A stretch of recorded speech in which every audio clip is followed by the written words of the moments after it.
कर लिया अच्छे से। अभी तक जो हमने मेथड सीखा था उस मेथड को हम कहते हैं डायरेक्ट मेथड। ठीक है, डायरेक्ट मेथड।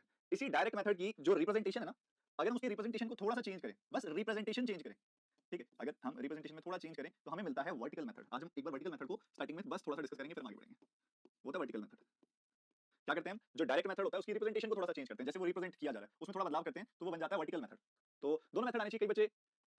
कई बच्चे जो है कंफर्टेबल होते हैं डायरेक्ट मेथड में, कई बच्चे कंफर्टेबल होते हैं वर्टिकल मेथड में। सर क्लास 6:30 कर दो, नॉट पॉसिबल। 6:30 मेरे लिए उठना भी इज नॉट पॉसिबल, उतना एफिशिएंसी से पढ़ाना भी इज नॉट पॉसिबल, और बच्चों के लिए आना भी इज नॉट पॉसिबल।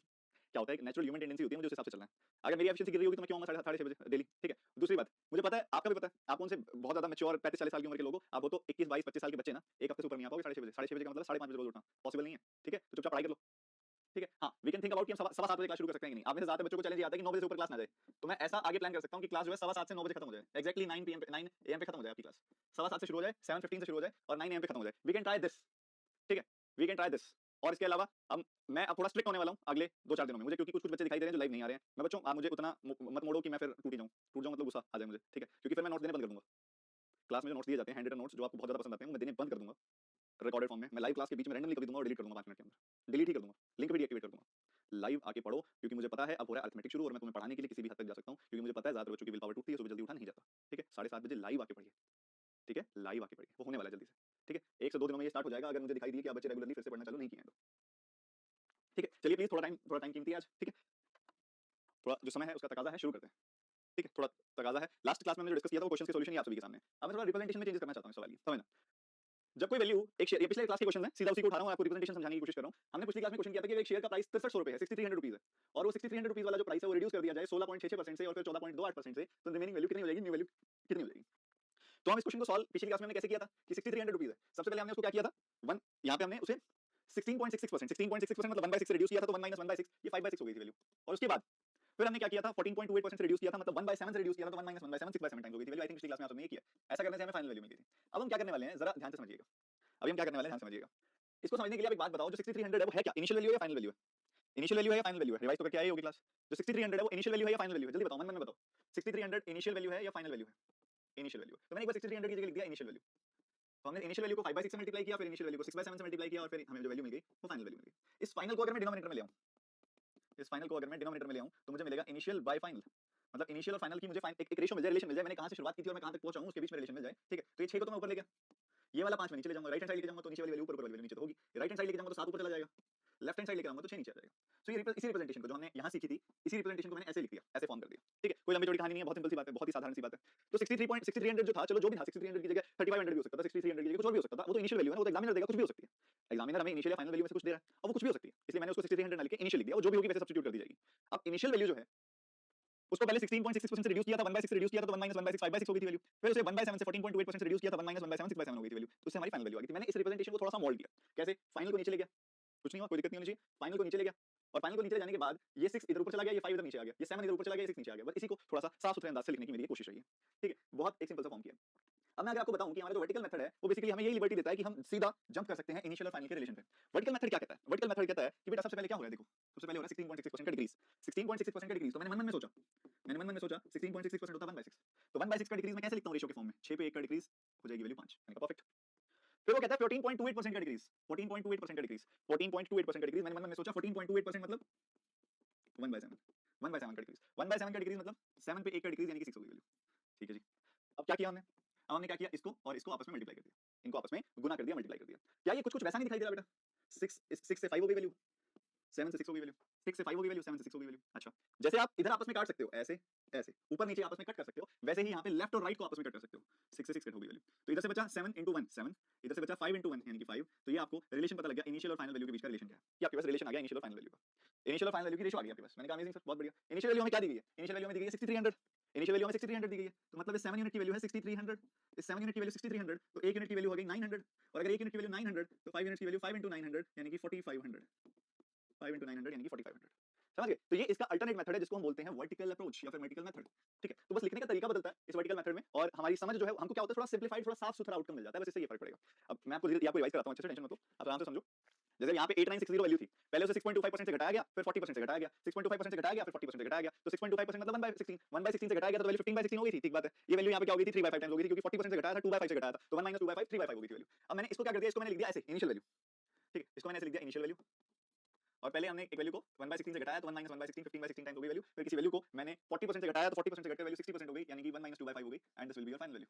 तो मैंने बोला इनिशियल और फाइनल का रिप्रेजेंटेशन ऐसे भी तो हो सकता था, इनिशियल और फाइनल का जो रिप्रेजेंटेशन है वो ऐसे भी तो हो सकता था, ये 16 ऊपर चला जाएगा, ये 15 नीचे आ जाएगा, ये 5 ऊपर चला जाएगा, ये 3 नीचे आ जाएगा। तो हमें इनिशियल और फाइनल वैल्यू के बीच में आपस में जो रेशियो थी वो यहाँ क्लियरली दिख गई। मैंने कहा यहाँ तक पहुंचने का तरीका वर्टिकल मेथड में आसान है, बहुत आसान है। कैसे सर? पहले 6.25% का डिक्रीज है, 1/16 का डिक्रीज है, 1/16 का डिक्रीज मतलब अगर मेरी इनिशियल वैल्यू 16 है तो 16 पे 1 का डिक्रीज है, यानी कि 15। फिर मेरा 40% का डिक्रीज है, 2/5 का डिक्रीज है, तो 5 पर 2 का डिक्रीज, 5 पर 2 का डिक्रीज यानी कि 3 आ गई मेरी आगे की डिक्रीज के बाद की वैल्यू। फिर मैंने क्या किया, वर्टिकली मल्टीप्लाई कर दिया, वर्टिकली मल्टीप्लाई किया, उसके बाद जैसे मैंने बोला इधर ऊपर नीचे कुछ करता है तो काटते हैं, जैसे यहाँ 5 का 3 बार कट जाएगा, वैसे यहाँ पे लेफ्ट राइट में काटते हैं, 5 से काटा एक बार, 5 से काटा 3 बार, तो यहाँ बचा 16 × 1 16, और यहाँ बचा 3 3 9, तो ये आ गई वैल्यू। अभी हमें जो रेशियो मिली है इनिशियल और फाइनल वैल्यू की रेशियो मिली है, इनिशियल और फाइनल वैल्यू की रेशियो मिली है हमें, और इस इनिशियल और फाइनल वैल्यू की रेशियो को अगर आप ध्यान से देखेंगे तो हमें क्या दिया गया है, कंपनीज सैलरी पे आउट इज दिस, स्टार्टिंग में दिस था, उसके बाद चेंजेस आए थे, तो हमने क्या किया, इस 16 यूनिट को रखा 8960 के बराबर, 8960 के बराबर रखा इसको, तो 16 से काटा 16 पंजे 80, और उसके बाद 560, 16 छक्के 96, 560 आ गई वैल्यू, और 560 जो वैल्यू आ गई उसको 9 से गुना कर दिया। ठीक है, तो 56 का 9 गुना कितना आ जाएगा, 450, और 54 504, 5040 हमारी फाइनल वैल्यू आ जाएगी। ठीक है, 5040 हमारी फाइनल वैल्यू आ जाएगी। अब अगले सवाल से डायरेक्ट करना शुरू करते हैं कि एक पर्सन के कॉइंस 1/3 से बढ़े और फिर 11.11% से घटे, 33.33% का इंक्रीज हुआ, और फिर उसके बाद क्या कहता है 11.11% का डिक्रीज हुआ। ये दो बातें बोल रहा है क्वेश्चन, यही है, पहले 33.33% का इंक्रीज हुआ, फिर 11.11% का डिक्रीज हुआ, ये मैंने शॉर्ट में लिख दिया। ये शॉर्ट में लिख दिया, मुझे पता है 1/3 होता है, मुझे पता है 1/9 होता है, तो मुझे अगर इनिशियल और फाइनल वैल्यू की रेशियो चाहिए, and if I am using vertical approach, then I can say that कि 1/3 का इंक्रीज होना मतलब 3 पे 1 का इंक्रीज होना, मतलब 3 से 4 हो जाना वैल्यू, फिर 1/9 का डिक्रीज होना 9 पे 1 का डिक्रीज होना, यानी कि 8 हो जाना। ठीक है, 3 पे 1 का इंक्रीज हुआ, 4 हो गई वैल्यू, क्योंकि 33.33% का इंक्रीज था, 1/3 का इंक्रीज था, 3 पे 1 का इंक्रीज यानी कि 4 हो गई वैल्यू, और 9 पे 1 का डिक्रीज 1/9 का डिक्रीज था, तो ऐसे वर्टिकली मल्टीप्लाई कर दिया। लेफ्ट और राइट में आपस में कुछ कट रहा है तो काट दीजिए, मुझे कुछ ना 3 4 और 8 से नहीं कटता, 9 4 और 8 से नहीं कटता, तो ऑब्वियसली कुछ नहीं कटता, तो यहाँ से रेशियो आ गई 27 और 32 की, जो इनिशियल और फाइनल वैल्यू की रेशियो आ गई वो आ गई 27 और 32 की। ठीक है, अब इनिशियल और फाइनल वैल्यू में से हमें क्या दिया गया, इनिशियल और फाइनल वैल्यू में से हमें इनिशियल वैल्यू दी हुई है 2700, इनिशियल वैल्यू हमें दी हुई है 2700, तो इस 27 यूनिट्स की वैल्यू हो गई 2700, 1 यूनिट की वैल्यू हो गई 100, 1 यूनिट की वैल्यू हो गई 100, तो 32 यूनिट्स की वैल्यू हो गई 32 × 100 यानी कि 3200, 3200। ठीक है, समझ गए, 1 यूनिट की वैल्यू 100, 32 यूनिट की वैल्यू 32 गुना 100 यानी कि 3200। अब इसी बात को भी आगे कंटिन्यू करेंगे हम। 5% का इंक्रीज हुआ, 1/20 का इंक्रीज हुआ, और फिर 93.75% का डिक्रीज हुआ, ये हमें दिखाई दे रहा है। सो 5% का इंक्रीज हो रहा है, 5% का इंक्रीज हो रहा है, 5% का इंक्रीज हमें दिखाई दे रहा है, और फिर 93.75% का डिक्रीज हमें दिखाई दे रहा है। ठीक है, ये दो चीजें हैं। 5% का इंक्रीज मतलब हम 5% के बारे में जानते हैं ऑलरेडी, 5% क्या होता है, 1/20 होता है, तो 1/20 का इंक्रीज मतलब 20 पर 1 बढ़कर 21 हो गई वैल्यू।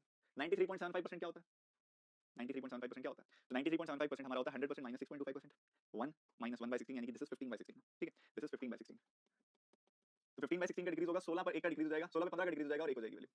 ठीक है, तो वर्टिकली मल्टीप्लाई कर दोगे आप इसको, 16 पे 15 का डिक्रीज हो गया, 1 हो गई वैल्यू, तो यहाँ पे लेफ्ट राइट में कुछ भी नहीं कट रहा, तो सीधा 16 दूनी 32, 320:21 की रेशियो आ जाएगी। ये हमारी इनिशियल और फाइनल वैल्यू की रेशियो आ गई, जहाँ से शुरुआत हुई थी और जहाँ खत्म हुआ मामला। ठीक है, इसको एक तरीका और भी है लिखने का, 5% का इंक्रीज ऐसे लिखा जा सकता है कि 20 पे 1 का इंक्रीज हो गया, 21 हो गई वैल्यू, और जब कोई वैल्यू 15/16 से घटेगी, या फिर जब कोई वैल्यू 93.75% से घटेगी, तो अभी हमने पीछे भी सीखा था जब हम डायरेक्ट मेथड कर रहे थे कि जब कोई वैल्यू 93.75% से डिक्रीज होती है तो वो खुद का 6.25% हो जाती है, मतलब वो खुद का 1/16 हो जाती है, मतलब वो खुद का 1/16 हो जाती है, तो 16 का 1/16 यानी कि 16 से सीधा 1 हो जाती है। जैसे कि कोई वैल्यू 5% से बढ़ती है तो खुद का 105% हो जाती है, 105% मतलब 21/20, तो कोई वैल्यू 20 है तो वो 21 बन जाती है। वैसे ही जब कोई वैल्यू 93.75% से घटती है तो वो अपना खुद का 6.25% टाइम्स हो जाती है, मतलब खुद का 1/15 टाइम्स हो जाती है, तो अगर वो पहले 1/16 टाइम्स होती है, अगर वो पहले 16 होती है तो खुद का 1/16 टाइम्स यानी कि 16 से 1 हो जाती है। तो इनिशियल और फाइनल वैल्यू की रेशियो आ गई 320 और 21, इनिशियल वैल्यू है 6400, तो मैं देख पा रहा हूँ कि 320 यूनिट्स की वैल्यू है 6400, तो 1 यूनिट की वैल्यू हो गई 20, 1 यूनिट की वैल्यू हो गई 20, तो 21 यूनिट्स की वैल्यू हो गई 21 × 20 यानी कि 420, 420, तो यहाँ से हमारा आंसर 420 डी ऑप्शन ही आया था, यहाँ से भी देख लीजिए। ठीक है, अब यहाँ पे क्या है कि टाउन की पॉपुलेशन है 42.86% से डिक्रीज होती है और फिर 37.5% से इंक्रीज होती है। सुनिएगा प्लीज ध्यान से, फोकस, थोड़ा सा फोकस टाइट करेंगे अच्छे से। 42.86% का डिक्रीज है, फिर 37.5% का इंक्रीज है, 42.86% या फिर 84% का डिक्रीज है, पर 37.5% का इंक्रीज है, बस रिप्रेजेंटेशन बदल रही है, बाकी सब मामला वही है, कायदा वही है, सब कुछ वैसे ही चलेगा। तो 42.86% मतलब 14.28% का 3 गुना, 1/7 का 3 गुना यानी कि 3/7, और 37.5% मींस 3/8, तो 3/7 का डिक्रीज, 7 पे 3 का डिक्रीज मतलब 4 हो गई वैल्यू, 3/8 का इंक्रीज मतलब 8 पर 3 का इंक्रीज यानी कि 11 हो गई वैल्यू। ठीक है, लेफ्ट राइट में कुछ कट रहा है तो काट सकते हैं, जैसे मुझे 4 से डिविजिबल दिखाई दे रहा है दोनों तरफ, 4 से काटा एक बार कटा, 4 से काटा दो बार कटा,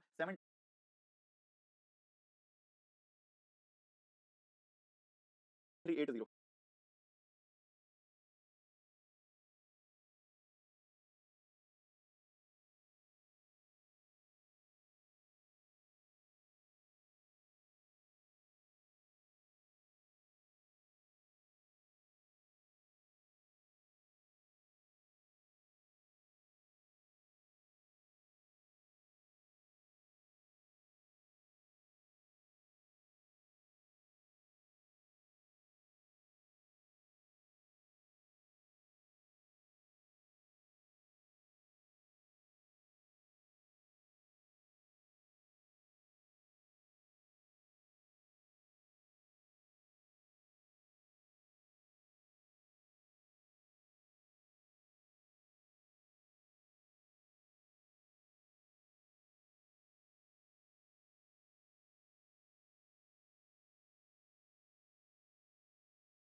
फिर 21.42% का डिक्रीज हुआ, फिर 13.33% का डिक्रीज हुआ। अब सबसे पहले 15.38% का इंक्रीज, 15.38% मतलब 7.69% का डबल, 1/13 का डबल यानी कि 2/13। फिर 7.14% का 3 गुना यानी कि 1/14 का 3 गुना यानी कि 3/14। फिर 13.33% मतलब 6.66% का डबल, 1/15 का डबल, 2/15। ये चल रहा है, ये चल रहा है जी। अब ये तो चल रहा है, इसके बाद अगर हम समझना शुरू करें कि क्या चल रहा है, तो इसके अंदर सबसे पहले 2/13 का इंक्रीज है, तो 13 पे 2 का इंक्रीज यानी कि 15 होगी वैल्यू का 3 गुना यानी कि 1/14 का 3 गुना यानी कि 3/14। फिर 13.33% मतलब 6.66% का डबल, 1/15 का डबल, 2/15। ये चल रहा है, कमजोरियां हैं, प्रैक्टिस करते हो। मैंने 2 होमवर्क क्वेश्चन दिए थे तुम्हें, let's solve both the homework questions with the same method. चलिए देखते हैं जी। सबसे पहले 15.38% का इंक्रीज, 15.3। आपको मैं ऑप्शन नहीं दे रहा हूं कि इसमें से कोई एक मेथड सिलेक्ट कर लो, मैं ये कह रहा हूं दोनों आने चाहिए। कई बच्चे बड़े सियाने होते हैं, कहते हैं सर ने जैसे 2 साड़ी दिखाई है, मैं एक ले लूंगी इसमें से। सर ने अभी 2 टी-शर्ट्स दिखाई है, मैं एक ले लूंगा इसमें से। एक थोड़ी लेना है, मैं क्यों दिखाऊंगा तुम्हें 2? अगर एक मैं एक ही दूंगा सीधा, अगर एक ही देनी होगी तो। समझ रहे हो? तो दोनों ही जरूरी हैं, दोनों ही आने चाहिए, दोनों की अपनी ताकतें अपनी कमजोरियां हैं।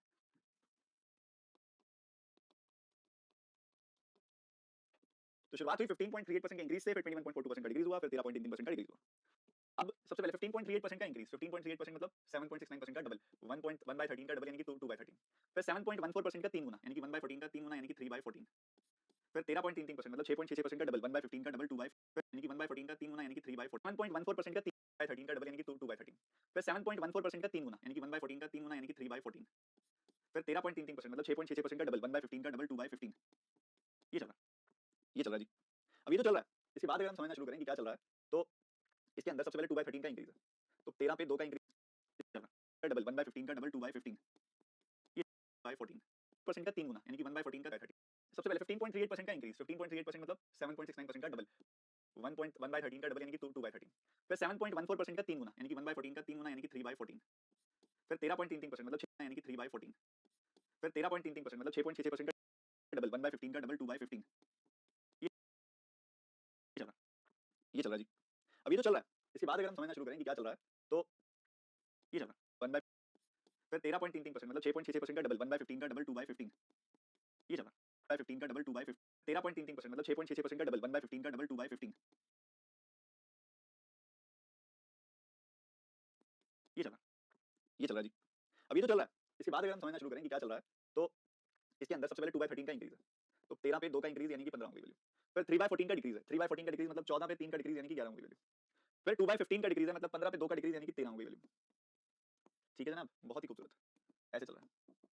तो 15 से 15 कट गया, 13 से 13 कट गया, 13 से 13 कट गया, 15 से 15 कट गया, निचोड़ क्या बचा 14 और 11। मतलब इनिशियल और फाइनल वैल्यू की रेशो आ गई 14 और 11। हमारी जो इनिशियल वैल्यू है वो है 35,700, मतलब इस 14 यूनिट की वैल्यू है 35,700। तो एक काम कर सकते हैं, 7 से काटा, 5100 बार कटा, 7 से अगर मैं काटूंगा तो 5100 बार कटेगा, 7 से मैंने काटा 2 बार कटा, 2 से इसको काटूंगा तो ये 2550 बार कटेगा। तो 11 से अगर आप देखोगे एक यूनिट की वैल्यू है 11, एक यूनिट की वैल्यू 2550, तो 11 यूनिट की वैल्यू होगी 11 गुना 2550। बस मल्टीप्लाई कर दो, 255, 255, 5 10 8 2 8 0 5 0। ठीक है, 2 8 0 5 और 0, ये हमारी आ जाएगी एक यूनिट की वैल्यू। यहाँ से हमारी आ जाएगी initial value, find the final value आई है ना 14 11, हाँ नन ऑफ दिस। ठीक है,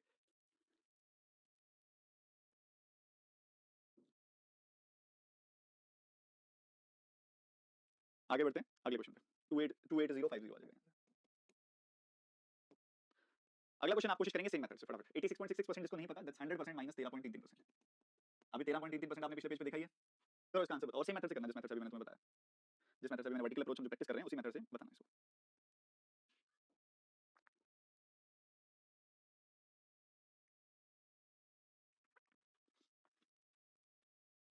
ये हो गया 1 माइनस 2/15 यानी कि 13/15।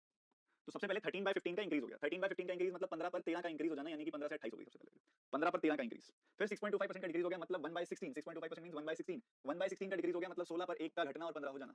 और फिर उसके बाद 26.66% कितना होगा, 6.66% का डबल होता है 13.33% और 13.33% का डबल होता है 26.66%। तो इस 2/15 का डबल 4/15 हो जाएगी वैल्यू। तो 4/15 का डिक्रीज, 4/15 का डिक्रीज मतलब 15 पर 4 का डिक्रीज यानी कि 11 होगी। इस बार हमें फाइनल अमाउंट बता दिया गया, इस बार हमें फाइनल अमाउंट बता दिया गया। अगर आप देखें कुछ भी कट रहा है तो काट दीजिए, जैसे कि 15 से 15 खत्म, 4 से काटा 4 बार, 4 से काटा 7 बार, 4 से 16, 4 से 28, वर्टिकली मल्टीप्लाई करेंगे तो हमें मिलेगा 60 से 77। ये आ गई इनिशियल और फाइनल वैल्यू की रेशो। अब हमें जो दिया गया है 23177, ये फाइनल वैल्यू है। ठीक है, तो 77 यूनिट्स मतलब 23,177। ठीक है, 11 से काटा 7 बार कटा, इसको 11 से काटा 11 दूनी 22, 11 कम 11 और फिर इतना। फिर 7 से इसको काटूंगा 7 का 301 गुना आ जाएगा, तो 300 का 600 गुना आ गया 18,000, 18,060 आपका आंसर आ गया, 18,060 आपका आंसर आ गया, बी ऑप्शन। इसको बोला जाता है वर्टिकल अप्रोच, जो एक अलग रिप्रेजेंटेशन है हमारे उसी मेथड की जो हमने अभी तक सीखा था। ठीक है, दो मेथड अब आप सबको सामने रख दिए मैंने, उम्मीद करता हूं हूँ आपको क्लियर होंगे। ये मेथड हमें दो अलग अलग तरीके से अपनी डेस्टिनेशन पर पहुंचने में मदद करते हैं। क्या क्लियर है? बताओ जल्दी से बताओ बेटा। आपको कई बार लगता होगा कि सर गंदे सर हैं, अच्छे सर नहीं है, हमारी बात नहीं मानते, हम कह रहे हैं 6:30 बजे कर दो, हम कह रहे हैं 7 बजे कर दो, हम कह रहे हैं इतने बजे कर दो। बेटा मैंने सारी चीजें समझी हैं, मैंने ना हर समय पे क्लास ली हुई है। एक टाइम पे मेरी 6:30 बजे क्लास भी चलती थी। मुझे पता है हफ्ते से ज्यादा 10 दिन से ज्यादा इतनी जल्दी नहीं उठा जाता, बच्चा टूट जाता है बीच में। ठीक है सर, कौन सा मेथड बेस्ट है बेटा? दोनों मेथड इंपॉर्टेंट है, दोनों रिप्रेजेंटेशन इंपॉर्टेंट है, अलग अलग जगह अलग अलग तरीके से काम आते हैं। ठीक है, पर रिवर्सिबल है, जहां पहला लगा होगा वहां दूसरा भी लगेगा, जहां दूसरा लगा होगा वहां पहला भी लगेगा। तो 26.6% एक बार बता दो, दोबारा से बता दो। क्लास नहीं रिवाइज की आपने, मेरे को लग रहा है परसेंटेज फ्रैक्शन वाली। देखो 6.66% का डबल करते हो तो आता है 13.33%, और 13.33% का डबल करते हो तो आता है 26.66%। तो 6.66% हम जानते हैं 1/15 होता है, उसका डबल किया मतलब ये होना चाहिए 2/15, मतलब इसका डबल किया तो ये होना चाहिए 4/15। ठीक है, 1/15 का डबल 2/15, 2/15 का डबल 4/15, इस तरीके से। तो 6.66% होता है 1/15, 13.33% होता है 2/15 और 26.66% होता है 4/15। ठीक है, चलिए अभी यहाँ तक आपको जो भी चीजें सिखाई है ना उसको आप अच्छे से रिवाइज करना दोनों मेथड्स को। अभी तक मैंने मान लो 10 क्वेश्चन कराए हैं ना, तो 10 के 10 क्वेश्चन, 10 या 12 क्वेश्चन जितने मैंने कराए हैं अभी तक सक्सेसिव चेंज में, आपका एक काम है। ठीक है, आपका एक काम है, और जो पर्सन अभी नोट्स बना रहे होंगे उनको भी मैं यही काम दूंगा। ठीक है, आप मैं कहूंगा आप ज्यादा बेटर ही करें, नोट्स तो क्लास के हिसाब से बनाऊंगा, रुक जाओ। ठीक है, नोट्स तो क्लास के हिसाब से बनाऊंगा। आप एक काम करना, आप जो क्वेश्चन है ना अपने रफ नोटबुक के अंदर, मान लो आपने क्वेश्चन नंबर 1 जो सक्सेसिव पढ़ना शुरू किया था हमने, तो क्वेश्चन नंबर 1 था जो, आप अपनी रफ नोटबुक में बीच में लाइन लगाना, और यहाँ पे करना डायरेक्ट अप्रोच से, यहाँ पे करना वर्टिकल अप्रोच से, और हर क्वेश्चन को direct vertical direct vertical direct vertical करना। ठीक है, हर क्वेश्चन को करना, तो आपको ये भी समझ आएगा कि कब डायरेक्ट हेल्प करता है हमें, कब वर्टिकल इजी रहता है। ये धीरे धीरे आगे लॉन्ग टर्म में तुम्हें समझ आएंगी चीजें, तो दोनों आनी चाहिए। अब वो कहता है अ मैन्स सैलरी, अब थोड़ा सा परसेंटेज की एप्लीकेशन ऑफ परसेंटेज की तरफ हम मूव करें। हमारा जो नेक्स्ट सेक्शन है वो है एप्लीकेशन ऑफ परसेंटेज। रुको इस फाइल को मैं एक्सपोर्ट कर दूं एक बार। डेट क्या है भैया आज? डेट क्या है? 9/2/26 part of one of the class, क्योंकि मुझे दूसरी फाइल एड करनी है। ये तो मैंने पुरानी फाइल में एडिट किया था ना, तो तुम्हारे नोट्स नहीं बनेंगे सही से, नहीं तो तब उसके बाद मैं दूसरी फाइल एड कर दूंगा। देखो ये हैंड रिटन वाली फाइल इतनी भारी होती है कि बनने में इतना समय लग जाता है, तभी कई बच्चों को खोलने में भी टाइम लगता है उसको। स्मार्ट बोर्ड वाली फाइल जो होती है थोड़ी भारी होती है। वही क्वेश्चन से आगे शुरू करते हैं। आगे इसी के टाइप के क्वेश्चन को लगातार सेटअप किया हुआ है। A man's salary increases by 16.66%. The difference between the new and the old salary is what percentage of the new salary? तो एक पर्सन की इनिशियल सैलरी थी कुछ, उसके बाद इंक्रीज हो गई salary, the salary got increased. ठीक है, तो आपने बताना difference between new and old salary is what percentage of the new salary. बहुत सिंपल सा क्वेश्चन है, जल्दी बताओ।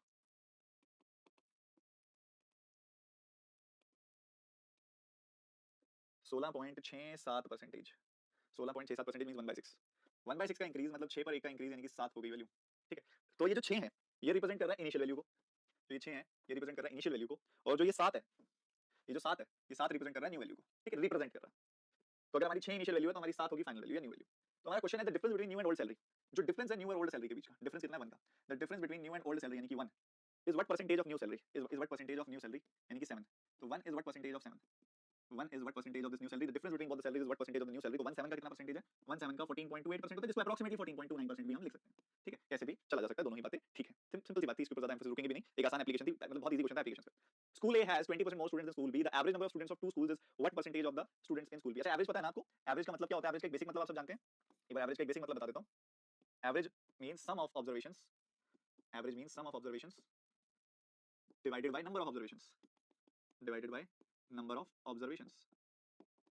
जैसे कि अगर जैसे इस क्वेश्चन में बात की जाए तो मार्क्स है, मान लो हमें दो बच्चे दिए गए हो और पहले बच्चे के मार्क्स आए हैं इतने, दूसरे बच्चे के मार्क्स आए हैं इतने, तो इनका एवरेज कितना होगा? इनका एवरेज होगा p + q, और दो बच्चे हैं इसलिए by 2। मान लो हमें एक तरफ तीन बच्चों के मार्क्स दिए गए हैं, एक बच्चे के मार्क्स p आए हैं, दूसरे बच्चे के q आए हैं, तीसरे बच्चे के r आए हैं, तो p + q + r by 3 ये एवरेज होगा। मान लो एक बच्चे के मार्क्स p आए हैं, दूसरे बच्चे के q आए हैं, तीसरे बच्चे के r आए हैं, चौथे बच्चे के s आए हैं, तो अगर हमें इनका एवरेज निकालना है तो p + q + r + s, चार बच्चे हैं तो इसलिए हम 4 से डिवाइड करेंगे। ऐसा बेसिक कॉमन सेंस, इन दोनों का एवरेज होगा, इन दोनों का और इन चारों का, इन तीनों का और इन चारों का। तो ये होता है बेसिकली आपका एवरेज, और एवरेज का बेसिक सा मतलब। ठीक है, उसके बाद कहते हैं school A has 20% more students than school B। School A has 20% more students than school B। तो यहाँ पे 20% लिखा गया, 20% मींस 1/5, 1/5 मोर, बट किससे? किससे 1/5 मोर है? स्कूल B से। तो हम अपनी इनिशियल वैल्यू को जो डिनोमिनेटर मानते हैं 5, जो 1/5 है, हमारा डिनोमिनेटर जो है वो 5 है, तो हम अपनी इनिशियल वैल्यू को 5 मानते हैं ना। बट इनिशियल वैल्यू डिसाइड होगी जब यहाँ पे देखो दो चीजें दी गई हैं, स्कूल A और स्कूल B। तो जिससे भी रिलेशन दिया जा रहा है, जिससे भी 20% मोर है, बट किससे? स्कूल B से, स्कूल B से। तो जिससे भी रिलेशन दिया गया 20% मोर भी हो सकता था, 20% लेस भी हो सकता था, रिलेशन किससे दिया? स्कूल B से। तो हम स्कूल B को मानेंगे 5, जो भी 1 के नीचे होगा, जो भी डिनोमिनेटर होगा 1/5 हो, 2/7 हो, 8/9 हो, जो भी डिनोमिनेटर होगा वो हम अपनी इनिशियल वैल्यू मानेंगे। और वो इनिशियल वैल्यू कौन सी मानेंगे? वो मानेंगे हम जिससे कंपेयर हो रहा हो, जैसे स्कूल B से कंपेयर हो रहा है, 20% more students than school B, तो स्कूल B को मैंने 5 माना। अच्छा, इस 5 का 20% कितना होता है? इस 5 का 20% कितना होता है? 5 का 20% होता है 1, तो 5 का 20% होता है 1, तो 5 पे 1 ज्यादा यानी कि ये हो गई वैल्यू 6, 5 पे 1 ज्यादा यानी कि ये वैल्यू हो गई 6, 5 पे 1 ज्यादा यानी कि ये वैल्यू हो गई 6। तो अब रिलेशन मिल गया हमें। तो average number of students of two schools, two schools का अगर हम एवरेज देखेंगे यानी कि 6 + 5/2 यानी कि 11/2। तो कहते हैं जी ये 11/2 जो है is what percentage of number of students of school B. तो जो 11/2 है ये कितना प्रतिशत है number of students of school B यानी कि 5 का। 11/2 जो है 5 का कितना परसेंटेज है? 11/2 नीचे आ गया, 11/10 हो गई वैल्यू इनटू 100, तो ये आ गया 110%। 110%, बहुत सिंपल सी बात है, बहुत ही सिंपल साधारण सी बात है, कुछ भी नहीं था इसके अंदर। तो हमने क्या सीखा इस सवाल से? हमने सीखा 5 किसको माना जाएगा, डिनोमिनेटर किसको माना जाएगा। यहाँ पे क्लियर शब्दों में लिखा गया है कि स्कूल ए के जो बच्चे हैं वो 20% ज्यादा हैं, 1/5 ज्यादा हैं, बट किससे? स्कूल बी से। तो कंपैरिजन का बेस वैल्यू क्या है? कंपैरिजन का वैल्यू बेस वैल्यू है स्कूल बी के बच्चे। स्कूल बी के बच्चे हमारा कंपैरिजन का बेस वैल्यू है, उसी से कंपेयर किया जा रहा है। वही है शर्मा जी का बेटा जिससे नंबर ज्यादा हमेशा, जिसके नंबर हमेशा तुमसे ज्यादा आते हैं, जिससे तुम्हारा कंपैरिजन होता है। तो ये स्कूल बी से कंपैरिजन हो रहा है, स्कूल बी हमारी बेस वैल्यू है, इसलिए जो ये डिनोमिनेटर है ये हम स्कूल बी को मानेंगे। तो ये 5 हो गया। इस 5 से 20% ज्यादा, 5 का 20% क्या होता है? 1। तो इस 5 से 1 ज्यादा है ए की वैल्यू यानी कि 6। ठीक है, तो 6:5 की रेशो आ गई। अब वो कह रहा है कि इन दोनों का एवरेज जो होगा 6 और 5 का एवरेज होगा 6 + 5/2 is equal to 11/2। 6 + 5/2 is equal to 11/2 और 11/2 हमारा एवरेज आ गया। ये जो 11/2 हमारा एवरेज आया बच्चों, ये 11/2 5 का कितना परसेंटेज है? ये 11/2 5 का कितना परसेंटेज है? तो 2 नीचे आ जाएगा और ये बात हमारी यहां तक सिद्ध होगी। अच्छा, अब एक बात समझो बेटा, जब भी आपको कोई रेशो दी जाती है या रेशो आप निकालते हो, मान लो आपने निकाला पी और क्यू की रेशो आ गई। मैं कॉन्टेक्स्ट भी दे देता हूं, salary of P and Q, salary of P and Q. मान लो उनकी रेशो आ गई आपके पास 2 और 3। तो बेटा जब परसेंटेज निकालना है आपने, मतलब आपने ये बताना है कि पी की सैलरी क्यू की सैलरी का कितना परसेंटेज है, तो डायरेक्टली आप बोल सकते हो कि 2 3 का कितना परसेंटेज है। अगर आपको कोई बोले कि क्यू जो है पी का कितना परसेंटेज है, क्यू की सैलरी पी की सैलरी का कितना परसेंटेज है, तो भी इनको आप डायरेक्टली यूज कर सकते हो। अगर आपको कोई बोले कि इन दोनों का डिफरेंस पी की सैलरी का कितना परसेंटेज है, तो इन दोनों का डिफरेंस 1 है, तो वो पी की सैलरी का कितना परसेंटेज है ये भी आप बता सकते हो। इन दोनों का डिफरेंस जो है क्यू की सैलरी का कितना परसेंटेज है आप डायरेक्टली बता सकते हो। क्यू की सैलरी दोनों की सैलरी के सम का कितना परसेंटेज आप डायरेक्टली बता सकते हो। पी की सैलरी दोनों की सैलरी के सम का कितना परसेंटेज आप डायरेक्टली बता सकते हो। अब ये ना सारे के सारे डायरेक्ट परसेंटेज कैलकुलेशन है, इसमें आप ना पी की सैलरी को सीधा सीधा 2 लिख सकते हो, क्यू की सैलरी को सीधा सीधा 3 लिख सकते हो। पर अगर आपको किसी और तरीके से सवाल को इस्तेमाल करने के लिए देता है और वहां पे आपको चाहिए कि पी की एग्जैक्ट वैल्यू, पी की एग्जैक्ट सैलरी पता होनी चाहिए हमें, क्यू की एग्जैक्ट सैलरी हमें पता होनी चाहिए, तो हम क्या करते हैं? हम इनको वेरिएबल से मल्टीप्लाई कर देते हैं। मतलब वी अज्यूम कि P की जो सैलरी होगी वो 2x होगी और Q की जो सैलरी होगी वो 3x होगी। अब ऐसा कुछ नहीं है कि यहाँ x ही लिखा जा सकता है, यहाँ पे आप 2y 3y भी लिख सकते हो, यहाँ पे 2p 3p भी लिख सकते हो, यहाँ पे 7p 8p भी लिख सकते हो, सॉरी 2p 3p भी लिख सकते हो, 2q 3q भी लिख सकते हो, 2z 3z भी लिख सकते हो। Give any variable to them, but make sure अगर आपको एक कॉमन रेशो दी गई है 2:3, तो आप अगर इसको x दोगे तो इसको भी x दोगे, क्योंकि अगर आप इन दोनों वैल्यूज की रेशो बाद में निकालोगे भी सही कि 2x और 3x की रेशो निकालूं तो x से x कट के 2:3 होना चाहिए, रिवर्सिबल होना चाहिए, दिस से दिस और दिस से दिस रिवर्सिबल होना चाहिए, जा सकते हैं। वेरिएबल सेम देना, वेरिएबल सेम देना। तो अगर आपको कोई बोले, आपको अगर मैं एक सिंपल सी स्टेटमेंट दूं और आपको बोलूं मैं इसको उसी हिसाब से एक बार प्रोसीड करके दिखाऊं, मैं बोलूं salary of P Q, salary of P Q are in the ratio 5:7, are in the ratio 5:7 and P's salary is increased by 2000। अब इसके बाद क्वेश्चन आगे कुछ भी हो सकता है, इसके बाद में क्वेश्चन आगे कुछ भी हो सकता है, and Q salary increase by this and the ratio of this increase ratio of both new salary is this, मतलब कुछ भी आगे क्वेश्चन हो सकता है। बट इतनी सी बात को आपको आइडियली समझना कैसे है, इतनी सी बात को आपको आइडियली यूज कैसे करना है, वो आपको ऐसे यूज करना है कि यार पी की सैलरी क्यू की सैलरी को मैं मान सकता हूं कि वो 5x और 7x थी, 5x और 7x 3 मान सकता हूं, और उसके बाद पी की सैलरी अगर 2000 बढ़ गई तो पी की जो न्यू सैलरी हो जाएगी वो कितनी हो जाएगी? वो हो जाएगी 5x प्लस 2000।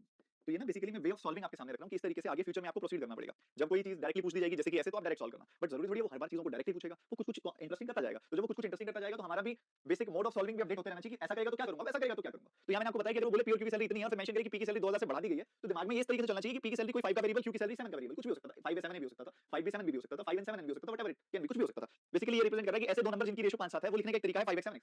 और जब मैंने बोला पी की सैलरी 2000 बढ़ा दी गई है तो वो 5x प्लस 2000 कर दी गई है। और ये कितने मर्जी नंबर हो, मान लो मैं आपको बोल दूं कि पी क्यू आर की आपस में रेशो 2 7 9 है, तो आप इधर बोल सकते हो कि पी की सैलरी अगर 2a है तो क्यू की सैलरी हो जाएगी 7a और आर की सैलरी हो जाएगी 9a। ठीक है बेटा जी, तो ये इस तरीके से मामला आगे बढ़ेगा, चलेगा। ठीक है, तो ये एक बेसिक सी चीज मेरे दिमाग में आई थी, मैंने कहा चलिए आपको बताते हैं, कोई ऐसी दिक्कत वाली बात नहीं, आगे बढ़ेंगे। अब कहता है the price of item A and B are same, the price of A increases by 12%, the price of B increases by 20%, A is now what percentage cheaper than B? सोचो, समझो, जवाब दो, क्या करोगे देखते हैं आप।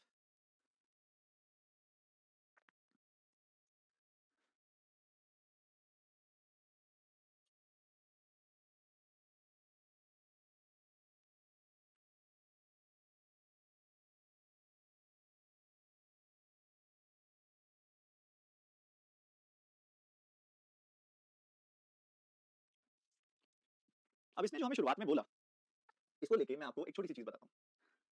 यहाँ पे एक छोटी सी रेशो की प्रॉपर्टी होती है जो काम आती है, वो भी मैं सिखाऊंगा आपको, क्योंकि परसेंटेज और रेशो एक ऐसे चैप्टर है भाई बहन है आपस के, वो दोनों एक साथ चलते हैं, इसलिए मैं काफी सारे रेशो के कॉन्सेप्ट इसी में बता के चल रहा हूँ आपको। ठीक है, जो इनको आप अलग अलग पढ़ोगे ना फिर भी कुछ ना कुछ बीच में सिमिलरिटी आ जाएगी, कुछ ना कुछ लिंकेज बन जाएगा। ठीक है, तो सबसे पहले इस सवाल का एक बड़ा स्टैंडर्ड और बड़ा बेसिक तरीका मैं आपको बताता हूँ। एक तरफ ए है, एक तरफ बी है, एक तरफ ए है, एक तरफ बी है। Let me tell you very basic approach of this question, जो बड़ा स्टैंडर्ड है, बड़ा बेसिक है। ए एंड बी, जब हमें परसेंटेज रिलेशन मानना निकालना होता है तो हम कोई भी वैल्यू अपनी तरफ से अज्यूम कर सकते हैं, क्योंकि एक्चुअल में रेशो मैटर करती है उनकी आपस में। तो इनकी इनिशियल वैल्यू जो थी और एक तरफ एक न्यू वैल्यू है, the price of items A and B initially were same, तो अगर इसका प्राइस अगर 100 था तो इसका प्राइस भी 100 रहेगा, 100 था 100 100 रहेगा दोनों जगहों पे। अब पहले वाले का जो प्राइस है वो 12% से बढ़ा दिया गया। अब बहुत आसान है, 100 का 12% निकालना, 100 का 12% कितना होता है? 100 का 12% होता है 12, 12 बढ़ा दिया तो 112 हो गई वैल्यू। ठीक है जी, वहीं दूसरी तरफ वो कहता है कि दूसरे का प्राइस हमने 20% से बढ़ा दिया, दूसरे का प्राइस हमने 20% से बढ़ा दिया, तो 100 का 20% बढ़ा दिया यानी कि 20 बढ़ा दिया तो 120 हो गई वैल्यू। ये भी ठीक है जी। अब दोनों की नई वैल्यूज हमारे पास आ चुकी हैं, ए की भी नई वैल्यू आ चुकी है हमारे पास, बी की भी नई वैल्यू आ चुकी है हमारे पास। कंपैरिजन क्या कर रहा है, कह रहा है A is now what percentage cheaper than B. तो हमारा ध्यान है सारा का सारा, ये ए की न्यू वैल्यू है, ये बी की न्यू वैल्यू है। तो a is what percentage cheaper then b, cheaper का मतलब होता है कितना कम है उससे वो, तो लेस की बात ही हो रही है यहाँ पे, चीपर का मतलब लेस ही तो हुआ। तो a is now what percentage less than b, तो a की वैल्यू अभी b की वैल्यू से कितनी कितनी कम है, कितना लेस है, मैंने देखा 8 लेस है भाई, a की वैल्यू जो है b की वैल्यू से 8 कम है। अब 8 कम है, अब किससे कंपेयर हो रहा है, b की वैल्यू से कंपेयर हो रहा है, b की वैल्यू से कंपेयर हो रहा है तो b की वैल्यू आ गई 120, b की वैल्यू से कंपेयर हो रहा है तो b की वैल्यू 120 आ गई। तो 8 जो है 120 का कितना प्रतिशत है, 8 जो है 120 का कितना प्रतिशत है, तो 8 से काटा एक बार, 8 से काटा 15 बार, 1/15 यानी कि 6.66% लेस है। तो a की जो वैल्यू है वो b की अभी की वैल्यू से 6.66% लेस है। तो चाहे उसने चीपर लिखा है चाहे उसने लेस लिखा है, एक ही बात है, and it will be 6.66% and that's a very very very standard basic method. But क्या होगा, अभी क्या हो रहा था, 12% का इंक्रीज हो रहा था, 20% का इंक्रीज हो रहा था। नाउ एज्यूम कि अगर 31.25% का इंक्रीज हो रहा होता या फिर 7.69% का इंक्रीज हो रहा होता, तब आप अपनी इनिशियल वैल्यू को 100 मानते तो कॉम्प्लिकेशन बढ़ जाती, घटती ना, ये भी आप मानते। अच्छा, कई बच्चों के मन में ये सवाल आता है ना कि सर आपने कुछ परसेंटेज बताए, कुछ परसेंटेज के मल्टीपल्स भी बता दिए, भाई उनके मल्टीपल्स परसेंटेज टू फ्रैक्शन वाली हमारी क्लास में, बट कई बच्चों के मन में ये सवाल आता है कि सर ऐसे तो आप मुझे बताओ 11.39% का परसेंटेज निकाल के दिखाओ, फ्रैक्शन निकाल के दिखाओ। फ्रैक्शन तो हर एक वैल्यू का निकाला जा सकता है, 11.39 है तो 1139/100, परसेंटेज हटाओगे एक और 100 तो 1139/10,000, ऐसा करके किसी भी परसेंटेज का फ्रैक्शन निकाला जा सकता है। बट क्या वो फ्रैक्शन इंपॉर्टेंट है या नहीं, वो बात आ जाती है। क्या होता है, एग्जामिनर कुछ standard set of percentage to fraction ही यूज करता है, हम उससे ज्यादा ही बताते हैं आपको, ठीक है। हाँ, बट अब वो चाहे तो कुछ भी कर सकता है, 67.2% का इस्तेमाल कर सकता है, तो 67.2% को फ्रैक्शन में बदलना हो तो 67.2/100 डेसिमल हटाएंगे 672/1000, तो वो भी करना आना चाहिए, उसमें कोई प्रॉब्लम नहीं होनी चाहिए। बट जो यूज होती है वो एक्चुअल में this set of percentage use होती है, मैं स्पेसिफिकली बैंक और इंश्योरेंस एग्जाम्स की बात कर रहा हूँ। अब आ जाओ वापस, अब जरूरी थोड़ी ना हर बार ऐसा ही आएगा, तो इसका अल्टरनेटिव अप्रोच समझो, यहाँ पे कर रहा हूँ मैं, ठीक है, ये इसका अल्टरनेटिव अप्रोच है। ऊपर वाला बुरा नहीं है, अच्छा है, बट कुछ परसेंटेज में कुछ जो कॉम्प्लिकेटेड परसेंटेज आएंगे उसमें थोड़ा सा परेशान करेगी, चीज तो मैं बताता हूँ। अच्छा, सबसे पहले ए की इनिशियल और फाइनल वैल्यू की रेशियो बताओ क्या आएगी।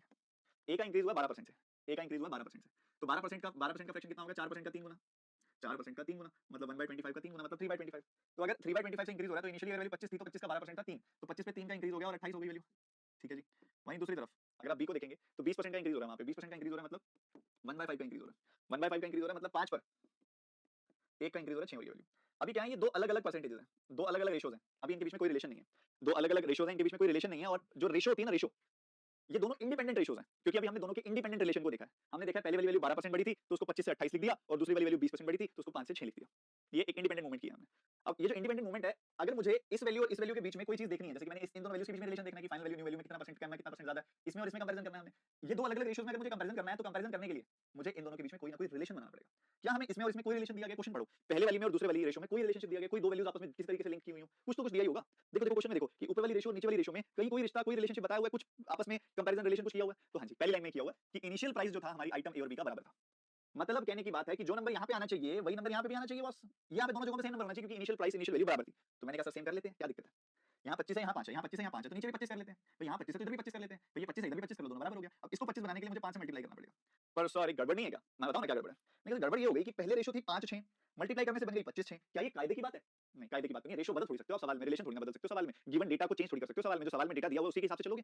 तो सर अब क्या करें, अब बराबर बनाने के लिए तो ये 25 है, इसको भी 5 से गुना करना पड़ेगा 25 बनाने के लिए, कुछ तो तिकड़म बताओ सर। तो रेशो में जब भी आप एक तरफ गुना करते हो ना तो बदलाव आता है, जो कि एक्सेप्टेबल नहीं होता। पर अगर आप जिस नंबर से एक तरफ गुना कर रहे हो उसी नंबर से दूसरी तरफ भी गुना कर दो तो रेशो में चेंज नहीं आता है, and that is purely acceptable, ठीक है। तो अगर आपने यहाँ पे 5 से मल्टीप्लाई किया तो आप इधर भी 5 से मल्टीप्लाई कर दो। अब ऐसा करना सेफ क्यों है, क्योंकि ये क्या बन गया, ये बन गया 25, ये बन गया 30, ये बन गया 25, ये बन गया 30। अब 25 और 30 की आपस में रेशो देखोगे ना तो 5-6 ही आएगी रेशो, 25 और 30 की आपस में रेशो देखोगे ना तो 5-6 की रेशो ही आएगी। तो इसलिए इट इज प्योरली एक्सेप्टेबल ऐसे मल्टीप्लाई करना। तो ये बन गया 25 और 30, क्या बन गया 25 और 30।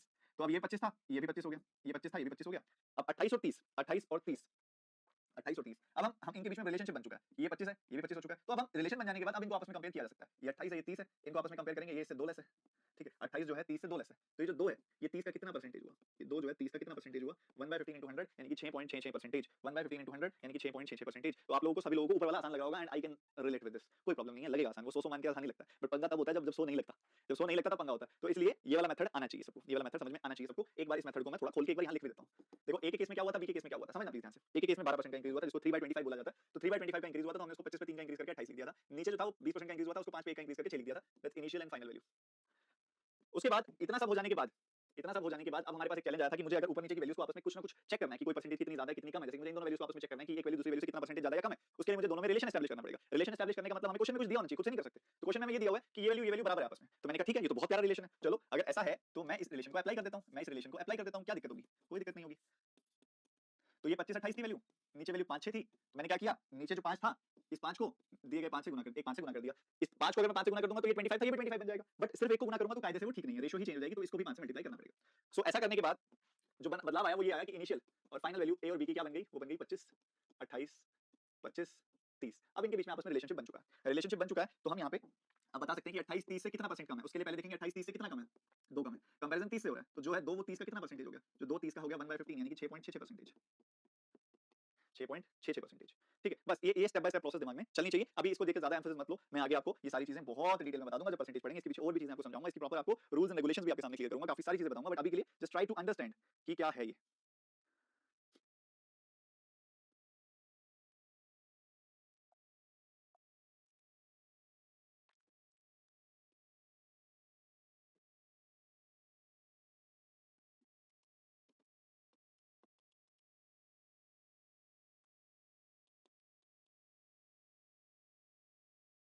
Weight increase by 20%। तो अगर मैं मान लूं कि मेरी शुरू में वैल्यू 100 थी, तो 100 पे 20% बढ़ के 120 हो चुकी है।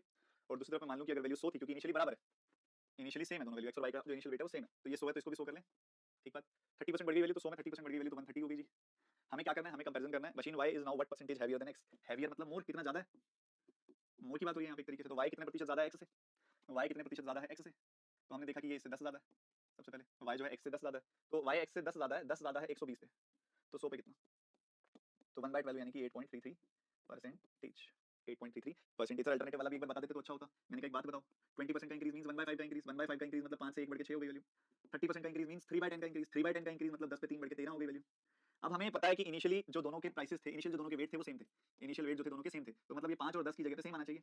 तो 5 को 10 बना लेते हैं, फिर 5 को 10 बनाने के लिए 2 से मल्टीप्लाई करूंगा, अगर इधर 2 से करूंगा तो इधर भी 2 से करूंगा, ताकि रेशियो में बदलाव ना आए, रेशियो में कोई चेंज ना आए। तो मैंने 10 13 था तो इसको भी लिख दिया 10 और 12, 10 12, तो अब दोनों के बीच में रिलेशन एस्टैब्लिश हो चुका है। ठीक है, तो 12 से कितने प्रतिशत ज्यादा है 13, तो 12 से 1 ज्यादा है 13, 12 से 1 ज्यादा है 13, तो ये जो 1 है ये 12 का कितना परसेंटेज है, जो 1 है वो 12 का कितना परसेंटेज है, जो 1 है वो 12 का 8.33% है, 8.33% है। तो दोनों तरीके अपने आप में इंटरेस्टिंग है, मजेदार है, और धीरे धीरे आप भी कंफर्टेबल होने लगेंगे। अच्छा अच्छा अच्छा, अब एक कॉन्सेप्ट समझाना चाहता हूं मैं आपको, रेशो को मर्ज करने का, merging two ratios. Please focus के साथ समझना, मर्जिंग रेशोस, मर्जिंग रेशोस का कॉन्सेप्ट ध्यान से प्लीज फोकस के साथ समझिएगा, बड़ा मजा आएगा। मान लो मैं आपको बोलूं कि ए और बी की आपस में जो रेशो है वो है 1:2, और बी और सी की जो आपस में रेशो है वो है 2:3। तो मुझे आप एक बात बताओ, ए बी सी की आपस में क्या रेशो होगी, ए बी सी की आपस में क्या रेशो होगी ये बताओ। अगर ए और बी की रेशो है 1:2 और बी और सी की रेशो है 2:3, तो ए बी सी की आपस में क्या रेशो होगी। तो जवाब है ए और बी की आपस में रेशो हमें पता है 1:2 है, बी और सी की रेशो भी हमें पता है 2:3 है। जो इन दोनों रेशियोज को कनेक्ट करना चाहिए, कुछ ना कुछ एक चीज कॉमन होनी चाहिए, और वो कॉमन क्या है, बी। बी है, दोनों में है, इसमें भी बी है, इसमें भी बी है, तो कुछ ना कुछ कॉमन होना चाहिए जो दोनों को कनेक्ट करना चाहिए। और जो चीज दोनों में कॉमन होनी चाहिए वो बराबर भी रखनी चाहिए हमें, कि भाई अगर इस जगह पे वो 2 है तो इस जगह पे भी 2 हो, तभी तो हम इन दोनों को आपस में मिक्स कर सकते हैं, मर्ज कर सकते हैं। तो ये भी 2 है, ये भी 2 है, तो ये बन गया 1:2:3, मर्ज कर दिया, मर्ज कर दिया हमने। ऐसे ही मान लो कोई आपको बोले कि पी और क्यू की रेशियो जो है वो 7 और 11 है, और क्यू और आर की जो रेशियो है वो 11 और 13 है, तो पी क्यू आर की क्या रेशियो होगी। मैंने कहा आपने इन दोनों रेशियोज को आपस में मर्ज कर दिया, मर्ज कर दिया, तो मर्ज करने के लिए कुछ तो कॉमन होगा। मैंने कहा बिल्कुल कॉमन है, क्यू कॉमन है दोनों में। अब दोनों में अगर क्यू कॉमन है, दोनों में अगर क्यू कॉमन है, तो हम कह सकते हैं कि इसको पहले सेम होना चाहिए, जो वैल्यू क्यू के ऊपर वाली रेशो में होनी चाहिए वही वैल्यू क्यू के नीचे वाली रेशो में भी होनी चाहिए, तभी जाके मर्ज किया जा सकता है। मैंने कहा ओके सर, तो अगर ऐसा है तो देखा मैंने इधर भी 11 इधर भी 11 सेम टू सेम है, तो डायरेक्टली मर्ज हो जाएगा 7 11 13, 7 11 और 13। चलिए एक और एग्जांपल देखते हैं सर। मान लो अगर मैं बोलूं आपको कि ए और बी की जो रेशो है 1:2 है, जबकि बी और सी की जो रेशो है वो 4:7 है, तो जरा ए बी सी की रेशो बताइए ना क्या होगी। मैंने कहा अब सर मस्ती कर रहे हैं, अब सर मस्ती कर रहे हैं, कैसे बताऊं, आपने तो गड़बड़ कर दी। मैंने कहा ए और बी की जो रेशो है वो 1:2 है, और बी और सी की जो रेशो है वो 4:7 है। ए और बी की रेशो 1:2 है, बी और सी की रेशो 4:7 है, तो इसमें समझने वाली ये बात है कि भाई दो इन दोनों रेशियोज को जो कनेक्ट कर रहा है वो बी है। ठीक है, तो जो बी की वैल्यू इसमें होनी चाहिए वही बी की वैल्यू इसमें होनी चाहिए, सेम होनी चाहिए बी की वैल्यू। मैंने कहा ठीक बात है सर, यहाँ 4 है तो इधर भी 4 होनी चाहिए, तो इसको 2 से मल्टीप्लाई कर दिया मैंने, यहाँ 4 था तो यहाँ भी 4 बन गया, यहाँ 4 था तो यहाँ भी 4 बन गया, इधर 4 था तो इधर 4 बनाने के लिए 2 से मल्टीप्लाई किया। तो मैंने अभी क्या सिखाया था तुम्हें, 2 से इधर करोगे तो 2 से इधर भी करोगे, 2 से इधर करोगे तो 2 से दूसरी तरफ भी करो, ताकि वो रेशो में चेंजेस ना आए कोई। तो ये क्या बन जाएगा, इसकी शक्ल कुछ ऐसी बन जाएगी, क्या बन जाएगी 2 4 और नीचे बन जाएगा 4 7। अब बी बराबर हो चुका है और अब आराम से मर्ज किया जा सकता है, तो ये बन जाएगी 2 4 7 की रेशो, ये बन गई 2 4 7 की रेशो। ठीक बात है, आई थिंक सबके दिमाग में ये छोटी सी प्यारी सी चीज बैठ रही होगी, जो हम तीनों का आपस में रिलेशन बता पा रहे हैं।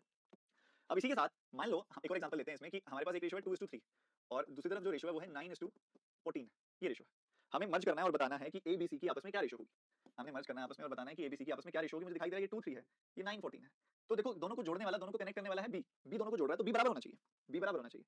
तो बी अगर बराबर होना चाहिए, ये 9 है तो इसको भी 9 बना लो, 3 को 9 बनाने के लिए 3 से गुना करना पड़ेगा, अब ये भी 9 था इसको भी 9 बना लिया हमने। ठीक है, बट अगर आप इसको 3 से मल्टीप्लाई कर रहे हो तो इसको भी करो, ताकि रेशियो ना बदल जाए, ताकि रेशियो ना बदल जाए। तो ए बी सी, तो ये बन गया 6 9, ये बन गया 9 14, तो ये कुछ ऐसा आ गया 6 9 14, 6 9 14। तो इस तरीके से चीजें आगे बढ़ेंगी। अब उसके बाद एक क्वेश्चन मैं आपको देता हूं, आप बताएंगे मुझे कि क्या रिलेशनशिप होगा। मान लो ए और बी की जो रेशियो है वो 2 5 है, और बी और सी की जो रेशियो है वो 3 7 है, तो मुझे बताओ, जरा सोच के बताओ कि ए बी सी की आपस में क्या रेशियो होगी। ए और बी की रेशियो है 2 5, बी और सी की रेशियो है 3 7, सोचो ए बी सी की आपस में क्या रेशियो निकालेंगे आप सब।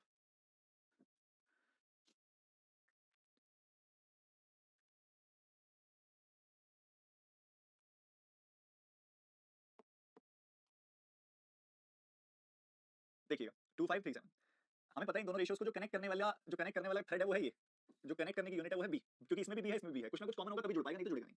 ठीक है। अब जो ये b की वैल्यू है इसको बराबर होना चाहिए। 3 5 को 3 नहीं बनाया जा सकता, 3 को 5 नहीं बनाया जा सकता। तो हमें इन दोनों को वहां तक लेके जाना पड़ेगा जहां पे ये दोनों सेम हो, मतलब इन दोनों का एलसीएम। ऐसा नंबर जो 3 से भी कटता है, जो 5 से भी कटता है, वो होता है 15। तो इन दोनों को मुझे 15 बनाना पड़ेगा। इसको 15 बनाने के लिए मैं 3 से मल्टीप्लाई करूंगा। ठीक है, इसको मैंने 15 बनाया, 3 से मल्टीप्लाई कर दिया। और अगर मैंने इसको 3 से मल्टीप्लाई किया तो आइडियली मुझे इसको भी 3 से मल्टीप्लाई करना चाहिए ताकि रेशियो ना बदल जाए, रेशियो सेम रहनी चाहिए। और इसको नीचे वाले को मुझे अगर बनाना है 15, तो 3 को 15 बनाने के लिए 5 से गुना करना पड़ेगा, तो ये 15 बन जाएगा। अगर इसको 5 से गुना किया तो इसको भी 5 से करेंगे, इसको 5 से किया तो इसको भी 5 से करेंगे। तो हमारे पास जो वैल्यू आ रही है एबीसी की, वो आ रही है 6 और 15, 6 और 15, और नीचे वैल्यू आ रही है 15 और 35। अब इनको मर्ज करना बहुत एक आसान काम है। देखो इन चीजों की ना ट्रिक्स भी होती हैं, मैं तुम्हें ट्रिक्स शुरुआत में नहीं बता रहा हूं, मैं चाह रहा हूं कि तुम सीखने पे जोर दो। तुम सीखने पे जोर दो, पहले लॉजिक समझो, चीजों का लॉजिक समझोगे ना तो अपने आप ट्रिक का लॉजिक भी समझ आएगा। रट्टा मारने वाला काम मैथ्स में नहीं होता। ठीक है, रट्टा मारने का काम मैथ्स में नहीं होता। ठीक है, इसी का एक और एग्जांपल मैं तुम्हें देता हूं, जरा बना के दिखाओ वो भी। मान लो तुम्हें मैं नंबर्स दूं ए बी सी, और इनके बीच में रेशियो आ रही है 2 7 की, और इधर से रेशियो आ रही है 11 15 की, बी और सी की। तो जरा एबीसी बताओ, एबीसी की आपस में क्या रेशियो आएगी?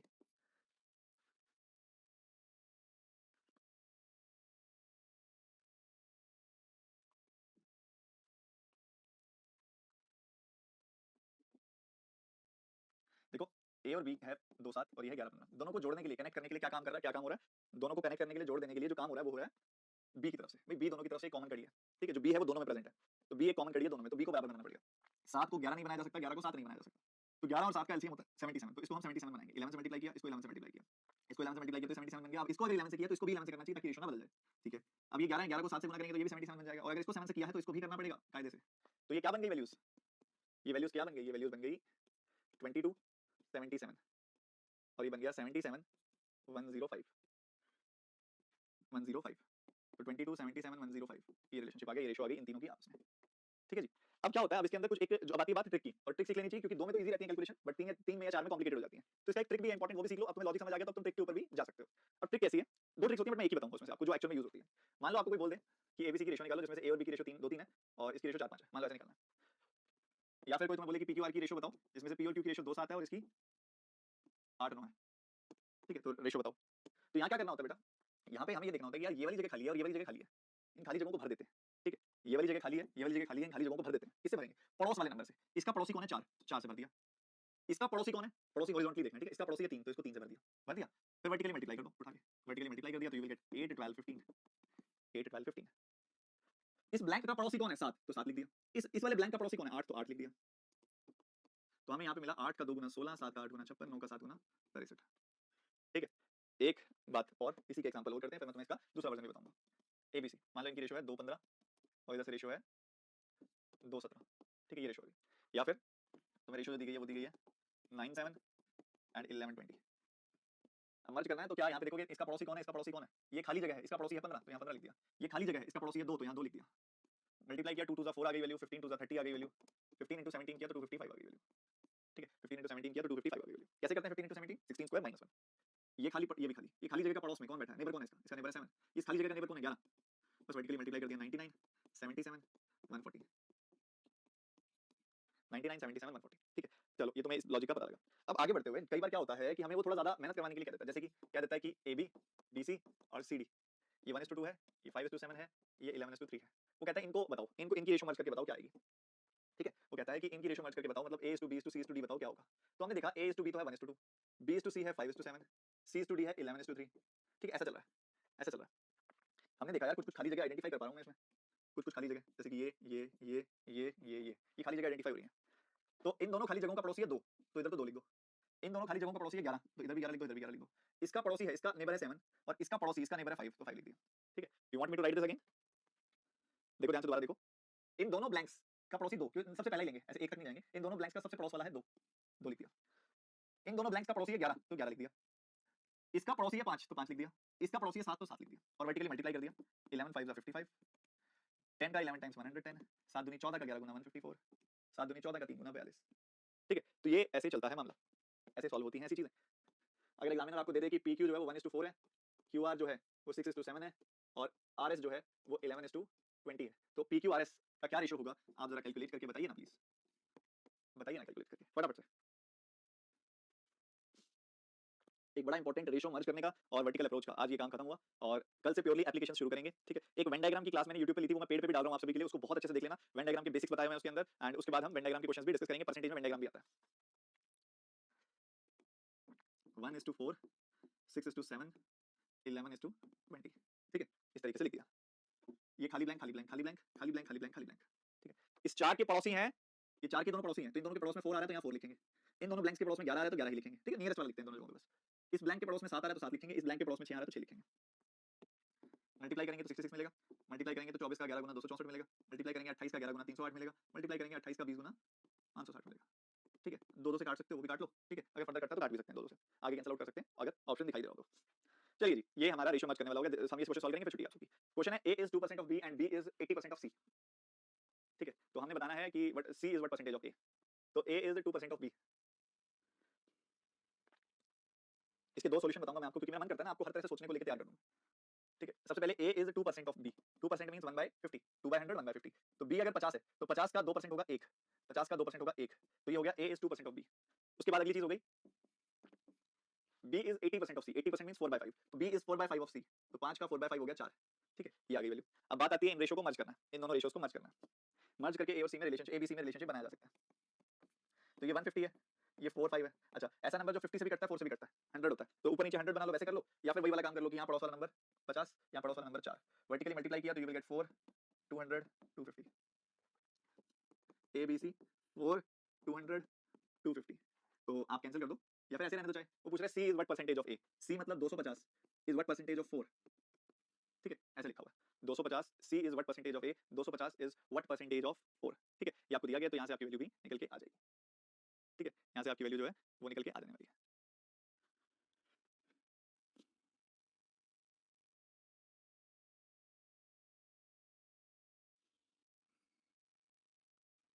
और इसी को करने का जो दूसरा तरीका है वो भी सुनेंगे सारे बच्चे।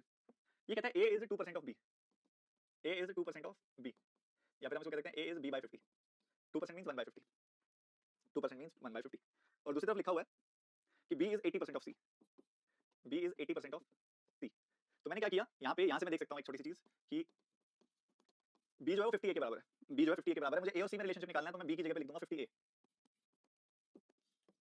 तो यहाँ से मुझे पता चला कि a by c जो है वो है 4 by 250, a by c जो है वो है 4 by 250, तो c is what percentage of a, c मतलब 250 is what percentage of a मतलब 4, 250 4 का कितना परसेंटेज है, वही जो चीज नीचे आई थी 6250 परसेंटेज होगा, ऑप्शन में थोड़ा एरर है, 6250 परसेंटेज होगा, 6250 परसेंटेज, ठीक है। तो आज की क्लास में हमने काफी इंटरेस्टिंग चीजों को डिस्कस किया। मेजर मेजर कॉन्सेप्ट हमारे जो हैं